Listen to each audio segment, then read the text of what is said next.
We've all been there. You plan a party, send out the invites, get the snacks ready, and then nobody shows up. Growing up, that had to be one of the most traumatic experiences ever. That being said, wouldn't it be awesome if at times like those you could just burst open your chest and release a bunch of instant friends to hang out with? Jocks, nerds, party animals, the whole crew, right there at your command. Sounds like the formula for one epic night, doesn't it? Or you could say, one hell of a blast.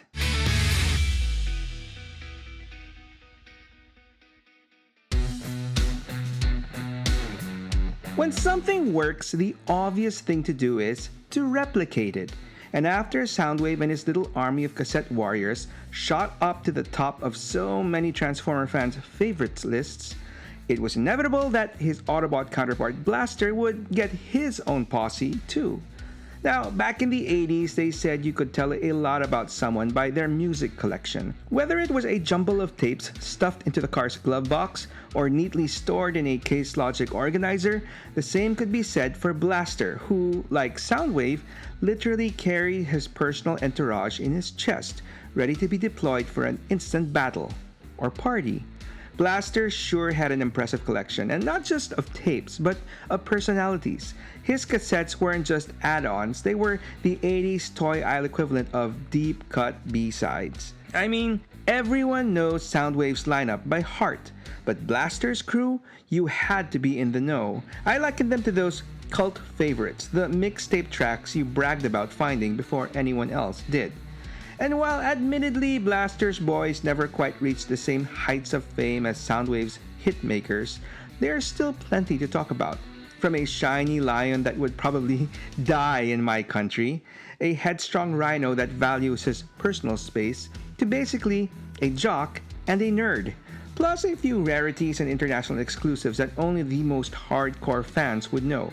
Blaster's crew proves that sometimes the best beats come from the deep cuts. Anyway, with all that being said, let's get into this, shall we? Oh, and before I start, I just wanted to give a special shout out and thank you to viewer of the channel Bibiana Jones, who took the time out to help me with some research for this story. And with that, let's kick things off with the main four. First up, the golden lion himself, Steeljaw, because admit it, this dude was probably the first of Blaster's tapes to grab your attention. Maybe it was because of the whole Voltron lion vibe, but if you were a kid in the 80s, you know there was just something undeniably cool about a robot lion. Now, as far as personality goes, Steeljaws can be summed up in two words: all business, both front and back. Sorry, mullet fans. This cat is definitely not the type to hang around the water cooler and chat about the weather. When he's on the hunt, he's all in. Some Autobots say he's cold or a little too full of himself, but really, that's just focus. Once he catches a scent, he's gone.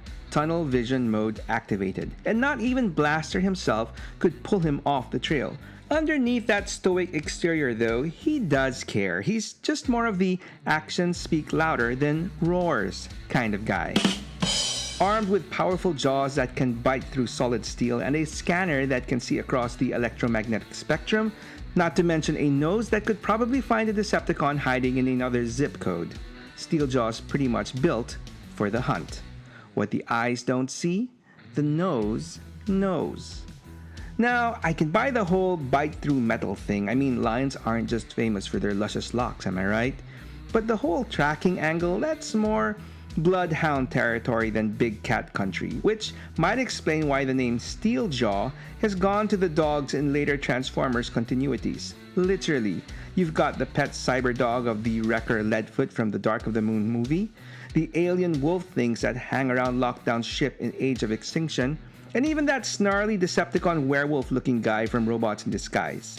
But just to be clear, aside from sharing the name, none of those mutts have anything to do with our OG lion here. Still, I think it's a fun little bit of trivia worth mentioning. That being said, for a guy built with unbreakable jaws and superior sensors, I find it pretty hilarious that Steeljaw's biggest weakness is humidity. Yeah. Turns out our golden lion would probably cease to exist in my country, the Philippines. For all his shine and strength, one good monsoon season, and this dude's turning into a rusted garden ornament. Anyway, if Steeljaw's the cool, calm, collected hunter of the group, then his partner Ramhorn is the complete opposite. Where Steeljaw stalks and tracks with quiet precision, Ramhorn just charges straight through the problem. He's the definition of subtlety is for suckers. If Steeljaw's approach is a stealth mission, Ramhorn's is a demolition derby, and he's pretty proud of it. Flee before me, or else you fall before me. Ramhorn's worldview is simple. Everyone basically falls into two categories: those who recognize his personal space, and those who are about to regret not doing so.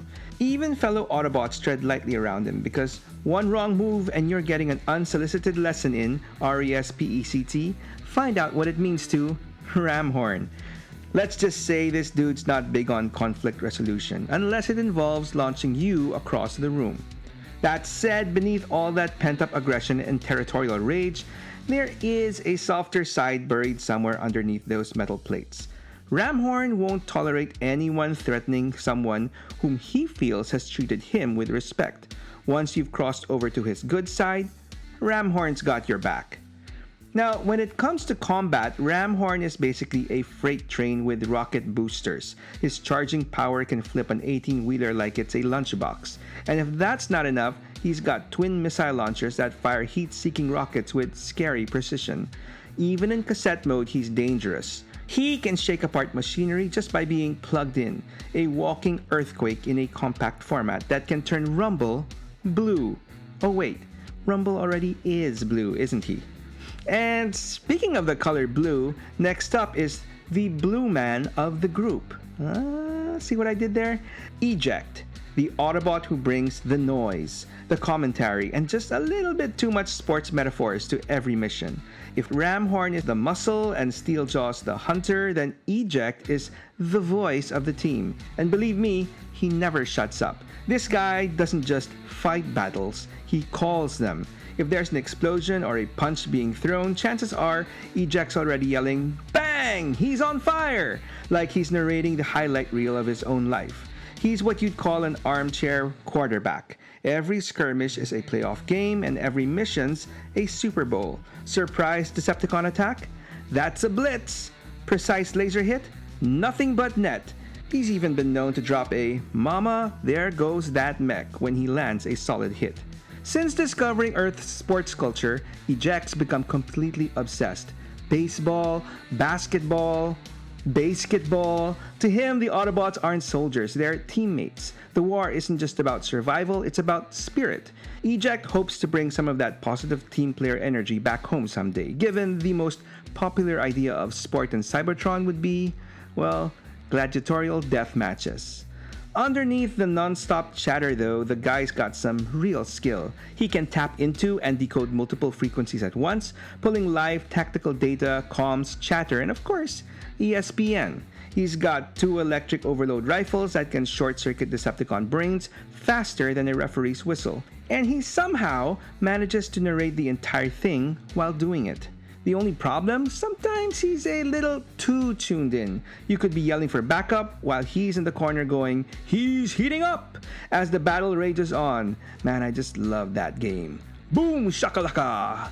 As far as Eject is concerned, it's all about clutch hitting being the key to an effective offense. But if you were to ask his quieter, more scholarly partner, he'd probably say the real key is knowing the playbook before the game even starts. Because while Eject's out there making highlight reels, Rewind is the guy in the booth, rewinding the footage, cross-referencing Cybertronian history, and dropping trivia like, "Hey, did you know Sentinel Prime's old gladiatorial arena had exactly 47 support arches?" Yeah, he's that guy.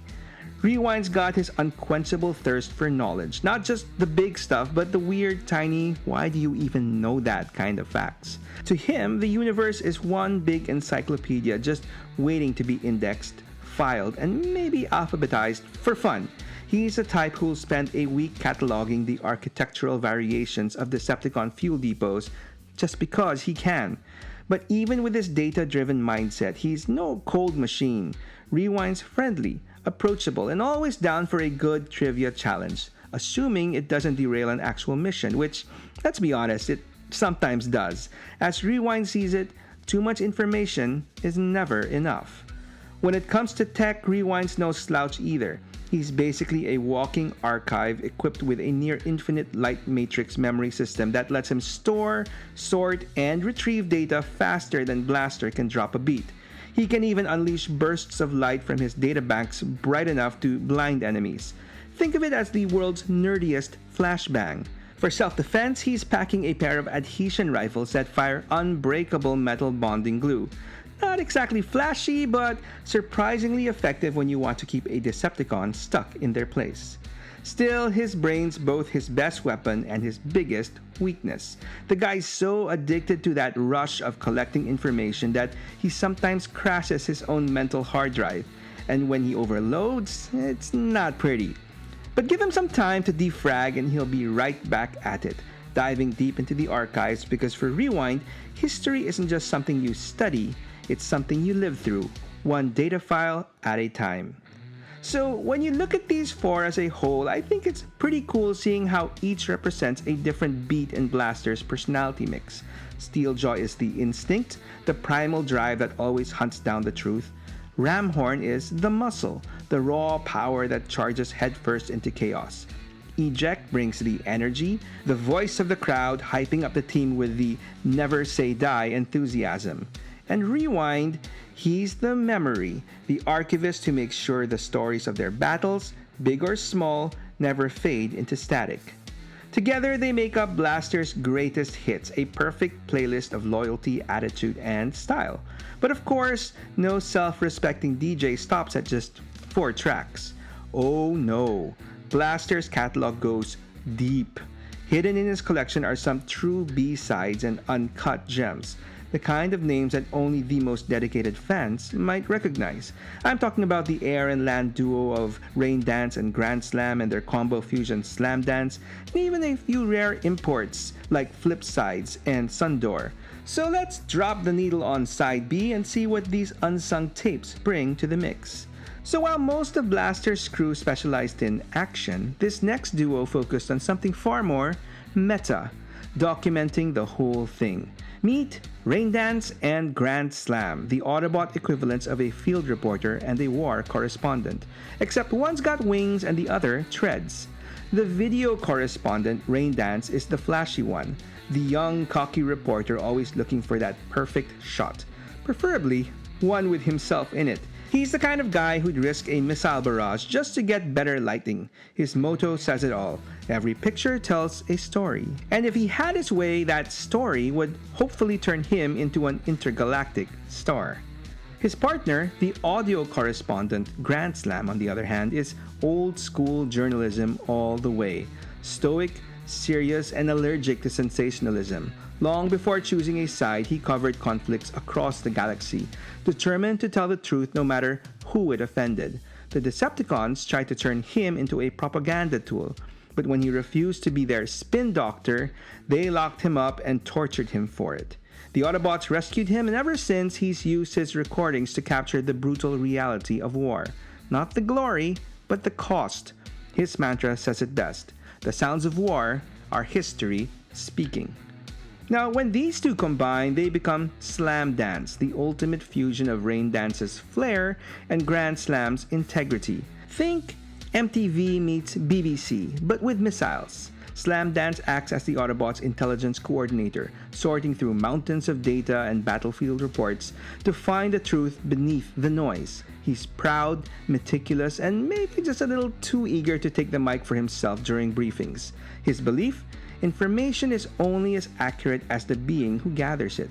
Together, the three of them, Rain Dance, Grand Slam, and Slam Dance, prove that even in a galaxy-wide war, sometimes the most important battles are fought with truth, not lasers. Anyway, in case you haven't noticed, so far Blaster's crew kind of feels like one big frat house. All dudes, all energy, all noise, but if you dig a little deeper into this lineup, you'll find that it's not just one big sausage party after all. Turns out, there's a little feminine flair in the mix too, and they bring a whole different kind of rhythm to the party. Not to sound like I'm stereotyping or anything, but Flipsides is what you'd call complicated. On paper, she's a kind-hearted Autobot data clerk, polite and professional, but deep down, she's got some serious Decepticon spyware running in the background. Literally, she's a sleeper agent whose true programming was buried so deep, even she didn't know about it. And when it finally activates, out goes the sweet teacher vibe, and in comes a whole different bot entirely. Across continuities, she's been everything from tragic double agent to freedom fighter gone wrong. But here to brighten things up a little bit more is Rosanna, who is pure sunshine. Because, I mean, what would a true music crew be without a singer, dancer, and all-around pop idol? Because apparently even giant alien robots need a little J-pop in their lives. She's Blaster's morale booster, tapping into her inner Min-Mei and using her voice to lift spirits and assure the good guys that we will win. Through different Transformers media, Rosanna has grown from backup dancer to full-on celebrity, proving that you don't need to throw punches to make an impact. Her story's all about self-expression, or as her fans might say, peace, love, and pink plastic. Together, Flipsides and Rosanna are the yin and yang of Blaster's extended mixtape. One tragic, one triumphant. Two tracks that hit totally different notes yet somehow harmonize perfectly. And hey, speaking of tracks, when you've got hits that good, you just know someone's going to try and remix the formula. Sure enough, when Soundwave dropped his chart-topping duo of Ravage and Laserbeak, Blaster eventually came out with his own cover versions with Stripes, Sundor, and Black Cat, who was ironically green. Familiar sound, fresh spin. And speaking of fresh, if you like getting my latest stories while they're still hot off the press, you might want to check out my channel's membership. Aside from early access to my regular content, Friends of the Toy Shelf also get shoutouts and exclusive content like reviews, collection tours, and stories on other toy properties. All for like the cheapest price that YouTube will allow me to charge. So why not give my membership a shot and click on the join button on my main channel page. Ultimately, if it's not your jam, you can easily opt out. No harm, no foul. And as always, any way you choose to help me out will be greatly appreciated. So, thank you. So, Stripes actually started out as a scrapped concept for the Transformers 1986 movie. And trust me, there's more to that story that we'll get to later on. Although he's usually represented in toy form as a Ravage repaint, Stripes was never meant to be a Jaguar at all. He was supposed to be a Tiger, or more specifically a Cybertronian Nitro Tiger. Early prototypes actually had him as a Smilodon, or saber-toothed cat, which if you ask me would have been pretty cool, even if real Smilodons were believed to have plain or spotted coats, not stripes. Anyway, despite being 86th from the movie, Stripes eventually clawed his way back into Transformers lore, showing up years later in Japanese comics alongside another tiger-themed Autobot, the yellow sideswipe himself, Tigertrack. Anyway, keeping with the yellow, or to be more precise, orange theme, we've got a rather sunny version of Laserbeak named Sundor. He made his debut alongside Rosanna in one of the strangest Japanese sublines ever, Kiss Players, a toy line where Transformers got powered up by kisses from little girls. And that's all I'll say about that. Sundor is one of those Autobots who shines a little too bright, literally and figuratively. Supposedly a Decepticon who saw the light after a freak space bridge accident involving sunspots turned him solar-powered, Sundor now flies with Blaster's team. But the truth is, he's still a Decepticon spy, something Blaster's blissfully unaware of as he's just happy to finally have a flyer on his team. And finally, we have Black Cat, an enigma. He's one of those Autobots you're never quite sure actually exists, or if he's just a glitch in Teletran 1's database. Ever since arriving on Earth aboard the Ark, he's kept to the shadows, so much so that most Autobots wouldn't recognize him if he slinked right past them. Optimus Prime, though, saw potential in that stealthy streak and paired him with Blaster's brother, Toaster. an infiltration expert who disguises himself as, well, an ordinary kitchen toaster or sometimes a gray boombox. No, really, I'm not making this stuff up. Together, they form the Autobot Covert Surveillance Team. Black Cat prefers to watch from the dark, listen in, and disappear before anyone ever knows he was there. Honestly though, if you ask me, the real mystery about Black Cat is, why the hell is he green? And while that just about covers the B-sides, did you know that we can go even deeper into Blaster's entourage? How about some hits from the D side, as in D for dinosaur, or more specifically, Dinocassettes. Introducing Graphy, Noise, Dial, and Czar. Now, if you've never heard of these guys, I don't blame you, as they were originally only sold in Japan, where they were collectively known as W cassette bots, with the W in their name coming from the Japanese pronunciation Daburu, meaning double, a clever nod to their 2-in-1 combiner gimmick. Wait, combiner what now? See, aside from each one of these dudes transforming into a dinosaur, they also paired up and combined into humanoid robots. The first duo, Dial and Czar, merged to form Leg Out. Dial, a curious little iguanodon with energy sensors built into his thumbs, serves as the team's scout, always poking his snout into dangerous energy readings. Czar, on the other hand, is a peaceful Apatosaurus, a gentle giant who'd rather befriend small animals than stomp Decepticons, despite being the physically strongest of the group. Together, they form Leg Out, a laid-back, supercomputer-powered Autobot. Then there's the second duo, Graphy and Noise, who combine into Decibel.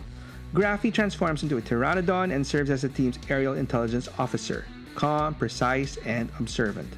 Noise, his Allosaurus partner, is the complete opposite, loud, aggressive, and proud of it. He's basically a Grimlock fanboy and provides the muscle and firepower of the team. When merged, Decibel blends Graphy's focus and agility with Noise's raw strength, resulting in a disciplined yet deadly Autobot warrior. And just when you think we've hit rock bottom of the cassette deck, beyond the Dinocassettes lies some real obscure stuff. Let's call them the forgotten demos of Blaster's extended lineup. First up, Playback, who was basically some random communications bot on the planet Paradron who tried to deny access to Cyclonus and Scourge and got kicked into a monitor for his troubles. While not specifically named, he was identified in the script as Communication Autobot, i.e. Primitive Blaster. He would later resurface in the Transformers UK comics as a corpse, the unfortunate victim of the Decepticon Thunderwing. And finally, a few issues later, in the Dread Tidings letter section, he would be casually name-dropped as an Autobot cassette. And that's pretty much it. Then there's Night Stalker, a heroic Autobot lion first introduced as well in the Transformers UK comics, well before the Autobots and Decepticons were even a thing. Night Stalker served as a loyal bodyguard to Cybertron's last overlord, fighting beside a pre-Decepticon Ravage. And speaking of Ravage, I give you Night Prowler, a renegade Autobot that was basically a golden decoed Ravage. And finally, Solarbot, or Sol, a mysterious emissary from an ancient civilization who took on the form of Rewind or Eject, so I guess that counts too. Man, have we fallen way down the music charts or what? From pop stars and spies to solar doppelgangers, Blaster's got more hidden hits than a record store bargain bin. But yeah, I think it's time we reel things back to the main four dudes in Blaster's crew: Steeljaw, Ramhorn, Eject, and Rewind. Now, outside of the toys, which we will get to later, I believe the deepest impact these guys ever made as a team was in their official animated debut in the Transformers 1986 movie. Just for the sake of mentioning though, Rewind on his own has become quite the popular character in the Transformers comics from IDW, but I think his story is best covered in another episode, so stay tuned for that. Anyway, during the Battle of Autobot City, Blaster deploys his cassette squad for the first time in order to take on Soundwave's nut-cracking crew and save the Autobot scientist Perceptor's ass, kicking off one of the most memorable mini-army showdowns in Transformers history. And while that scene was already pretty cool, that wasn't the original plan. Before Steeljaw and the gang hit the airwaves, Blaster's lineup was supposed to look very different, featuring the Tape Warriors, Cubby, Stinger, and Bolts. Wait, who now? Yeah, let's talk about those guys. In early drafts of the Transformers movie, Cubby was the working name for Blaster's new lion pal. Stinger was conceived as a scorpion-like arachnodroid, and Bolts was the lone humanoid robot, the de facto wrangler and leader of the bunch, collectively known as the Recordabots. Yeah, can't say I'm shocked that that name didn't really make the final cut. Anyway, after a few rewrites, Cubby evolved into Steeljaw, Stinger got swapped out for Ramhorn because Venom aside, rhinos trump, or is that stomps, scorpions every time. And Bolts, well, in what was probably a clever bit of budget math, he got duplicated into two identical bots, Eject and Rewind, because really, two robot toys are always better than one. And speaking of toys, let's get to them, shall we? As was the practice back in the day, the OG foursome were all released in 1986 as 2-packs, and since then have had very sporadic and random releases. A Fall of Cybertron Eject and Rewind that transformed into data discs in 2012, and a solo Titans Return Rewind in 2016 that had a third tank mode. And finally, Studio Series 86 releases Eject packed in with Blaster in 2021, and Rewind being sold with Twincast in 2023. Steeljaw would also get his own Studio Series 86 debut in 2024. And Ramhorn? Well, he also got a Fall of Cybertron data disc toy packed in with Eject, and interestingly, a Titans Return Titan Master toy in 2017, which could be paired up with the other Titan Master, Sawback, who kinda sorta could pass for Steeljaw. Anyway, a proper Studio Series Ramhorn would eventually be made available as a pack-in with Perceptor in 2025.